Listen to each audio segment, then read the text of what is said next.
A very warm good morning to all my grade 4 students. Today, in this EVS module, we will start our new chapter, that is chapter 20, Force, Work and Energy. Children, we do many things in our life. It could be sweeping, pulling a trolley or cutting a fruit. All these require some force and energy. In this chapter, let us learn about force, work and energy. What is force? A force is simply a push or pull action. We will identify a force as a push or pull that causes an object to move. Whenever there is an interaction between two objects, there is a force upon each of the objects. We lift, pull or push things in our daily life. A sweeper pushes the garbage with the help of his broom. Farmers lift heavy crops from the fields.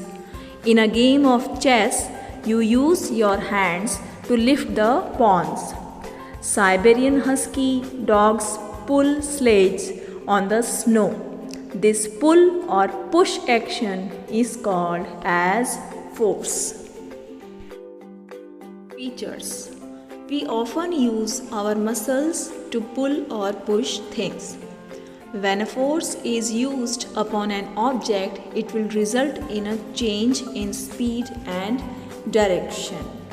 Force can change the speed of a moving object. The speed of a moving bicycle rickshaw can be increased. The rider does this by pushing the pedals with his feet faster.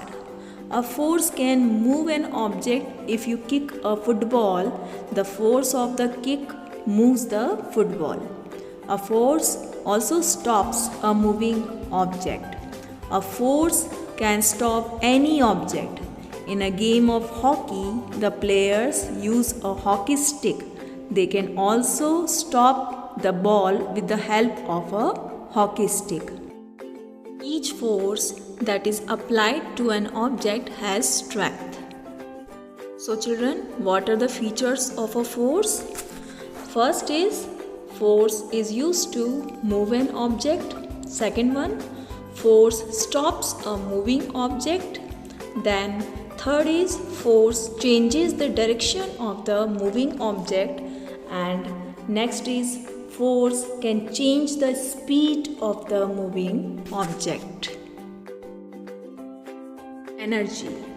First of all, we will talk about solar energy. Energy that is derived from the sun is called solar energy.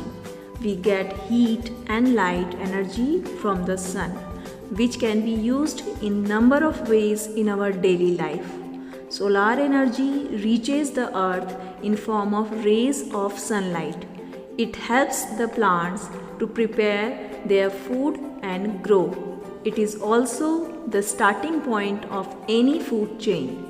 Life on planet Earth can be sustained with the help of the sun.